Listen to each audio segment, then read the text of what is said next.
meditation saved my life. And I'm not exaggerating when I say that, or hyperbolizing. I mean it in a very literal sense, a very real sense. I had been struggling so much with anxiety, stress, depression, addiction to alcohol, that I was very much close to the edge. I can't say it explicitly because YouTube really doesn't like it, but I think you know what I'm implying.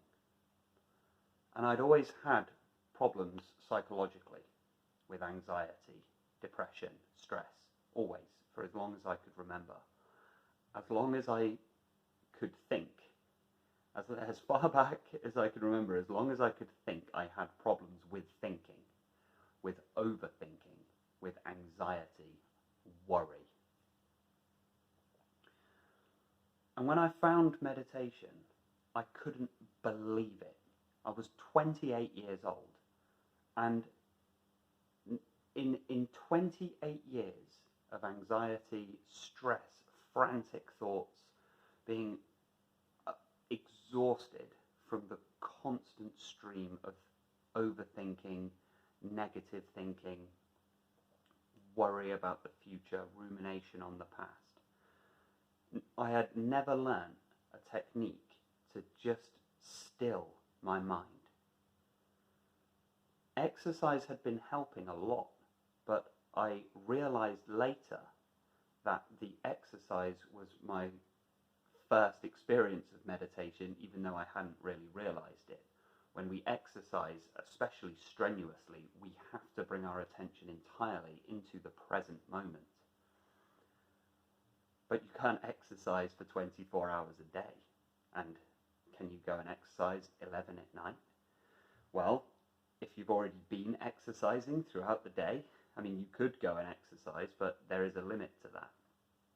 But when I found meditation, this was something that I could practice anywhere, at any time, a method for stilling my mind. So I got very much into meditation because finally, I had found something that put the power back in my hands to begin to control my thought stream, my thought patterns.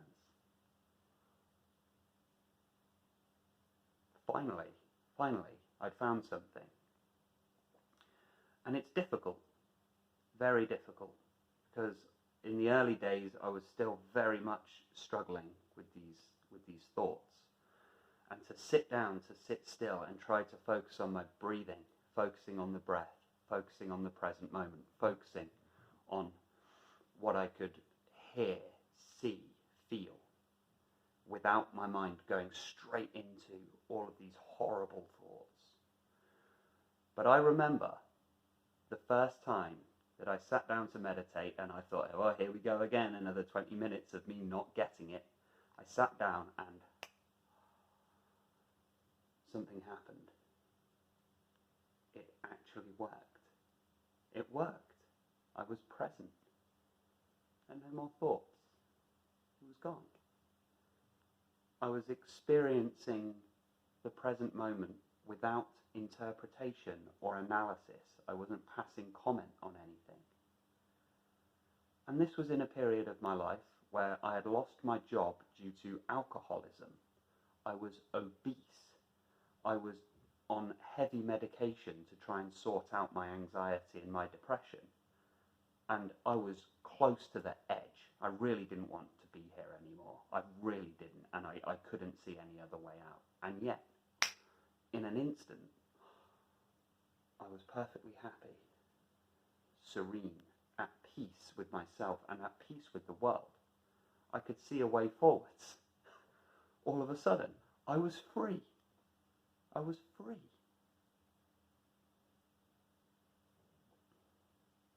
Free. Freedom. When was the last time you considered if you're free or not? Are you really free?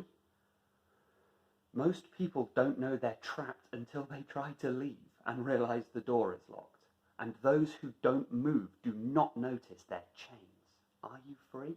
In that moment, I realized that I am free. I didn't realize just how imprisoned I was by my body, my mind, my situation. But in that moment, I see I don't have to be worried anymore. I don't have to be anxious. I don't have to. There is another way of living. There is another life. So I was hooked, as you can imagine. I got it. This is it. This is going to be me now. This is going to be me. I am going to really get to the bottom of this. And naturally, did that state stay? Obviously, the thoughts come back rushing in, and oh God, now I'm back again, lost in that thought stream. So it can be frustrating. But it was too late. I tasted it. I tasted it. It's like when you fall in love with someone. When you get a taste of love, you just know, and that's it. That's it. That's me now. That's me. I feel it. I feel now. It's the same feeling, undeniable. And once you've had a taste, no, you know that there is something powerful and important here. So over the years, I practiced meditation more and more, really into it. And it was difficult in the early days, 10, 20 minutes, but now I can sit for hours in exactly that state. The irony being, it's only ever the present moment anyway, so there is no time. Time is an illusion, but we'll come to that later. That might be a bit further down the line. As always, I notice patterns. I see patterns in everything. And I was imbibing all of the knowledge that I could on meditation. I was reading as much as I could, watching as many YouTube videos as I could, and I just watching, just trying to understand more and more. And lots of different disciplines, philosophies and religions say different things, but there are common threads through all of them. And the first is presence. They all speak about bringing yourself into the present moment. Give no thought for the morrow. Watch the lilies of the field. They neither toil nor do they spin. Yet I say unto thee, not even Solomon in all his glory is arrayed like one of these. Perhaps the greatest spiritual teacher of all time said that. And what he means there is give no thought for the morrow and your life will be beautiful. More beautiful than anything that the world of man can possibly come up with. So presence. I brought myself into that presence. But there's something tricky here because you bring yourself fully into the present moment. And that is an incredibly powerful practice. That just that on its own, just try to bring yourself into the present moment. You have a lifetime's worth of spiritual practice just from that. Just keep trying and see what happens. Can I stay present? Can I stay present? Can I focus only on what's actually happening now and not worry about the future or the past? Can I do it? There's a lifetime's worth of practice there. But after some years of doing this, I then came across more teachings that spoke a little bit about the ego, or our sense of self, and our identity. And then I really got to the bottom of where all of this anxiety, stress, depression was coming from.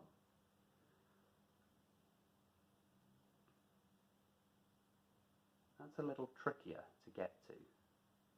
I think it has to start with presence, and then it starts to take maybe a little more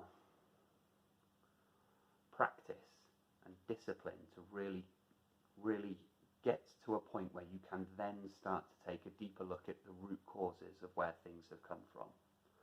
But meditation, it gave me for the first time, a safe space for a lot of issues and feelings to arise, whereas previously I was very afraid of my own feelings because they took me to very dark places. So I was afraid of feelings. But in meditation, it's like turning the light on, and now you can just see just how messy the room actually is. But it's nothing to be afraid of.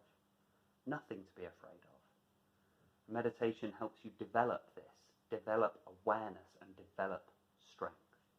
Strength. You don't have to be afraid anymore of anything external, anything internal. You do not have to be afraid.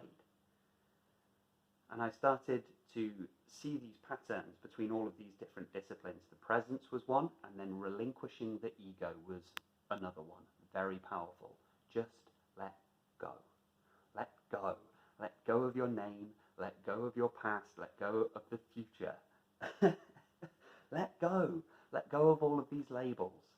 Let go of your height. Let go of your weight. Let go of your salary. Let go of any numbers, any labels, all of it. Do it now. Imagine it's all attached to a balloon, a helium balloon with a strong upwards pull. Name, labels, images, self-image, your body, your past, your future, even all of your aspirations, all of that, everything, everything. How you think about other people, your relationships with other people. Attach it all to the balloon and let go. Doesn't that feel a bit lighter? Has anything changed? This whole time, the pain was because I was holding on. All I had to do was let go. And over time, all of these messages that I was researching and doing hours of my own meditation on started to form a practice that I had devised of my own. And this came from when I was in a period of intense stress and anxiety. I suddenly, deep in meditation, had this visualization that my place of work was completely empty, that there was nobody there. And all of a sudden, all of the tension and stress fell out of my body. And so I started writing Empty World, meditations and practices for immediate peace of mind. So I wrote this book, and after a lot of trimming away the unnecessary nonsense and fluff, I have uploaded it as an ebook. It's available on Amazon now. Corin Bryant, Empty World. And I wanted to write this so simply and put it into such clarified detail with none of the fluff, because we all live such busy lives, seemingly. We don't actually, but we believe we do. So I wanted to strip away all of this time commitment, all of this, too much information. We've had too much. We've had too much. Enough with the information. It's straight to the point, right there. There are 5 sections in Empty World, and each one contains a description of the principle at work and then a guided meditation. Somebody asked, could I record it so that people can listen to it whilst they're out walking or doing something else? And I said yes. So I recorded it. I bought a proper microphone and I sat down to record it. So it's now available as an audiobook as well. I'll put the link in the description to the audiobook, and they've given me a few promo codes, so I'm going to put those in there as well. I actually haven't checked to see what the promo codes give you, whether it's a percentage off or maybe a free copy. I don't actually know, but I will check. And I'll put it all in the description, basically. So the book details how to do this practice. It's a practice that I developed over many years of learning and developing and bringing myself, essentially curing myself of anxiety, stress, depression and addiction. Is it the full story? Absolutely not. I did all of this physical training as well, and I've been learning AVRT, Addictive Voice Recognition Technique, to cure me of my addiction. And hey, here I am. Here I am. No more anxiety, no more stress, no more depression, no more obesity, no more addiction. Get to it, team. You can do it. You can fix yourself. You really can. You really can. You just have to try. You just have to try. But the meditation has helped me with all of it, because the meditation is like I say, turning the light on in a messy room. You can't clean your room unless the light is on. The meditation gave me a better grip and understanding of the addictive voice recognition technique. It helps me to push through more strenuous and intense workouts. It helps me to understand what is happening in my body and brain when, yes, I want to eat the sugar, yes, I want to eat the pizza, but it's not time for that. I've had my calories for the day and it's not time for that now. So now I can watch my thoughts as they rise up. And I know that I'm not actually hungry. What I actually want is the comfort, the psychological comfort that the food is bringing. But in meditation, well, I watch the craving rise and then I watch the craving fall away, and it's just no bother anymore. It's just not a problem. It's not. So I distilled everything that I learned and I've put it into this book, and hopefully there's some gems and some jewels that have come out of this journey that I have been on. If you've been following me for a while, or whether you're new to the channel, check it out. Check it out. I've got more books in the pipeline. Maybe you're more interested in my physical transformation or in the alcohol. Yeah, I've got all of that coming, but I wanted to start with this one because ultimately, if it hadn't been for the meditation, for finding meditation, I wouldn't be here. And I really mean that. I wouldn't. And I know there are so many people out there who are suffering and struggling so much with the anxiety, stress, and depression. And if they'd just learned this technique, if they'd have taught me something like it in school, I would never have developed the issues that I had. I wouldn't have had the anxiety in the first place. It would have taken 20 minutes to teach me. 20 minutes. If I'd have known then what I know now, it would have never even begun. 10 years I was in hell with addiction and mental health problems, and it's taken me another 10 years to fix it. Another 10 years to fix it. If somebody had taught me in 20 minutes what I needed to know in order to settle my own thoughts, none of this would have ever happened.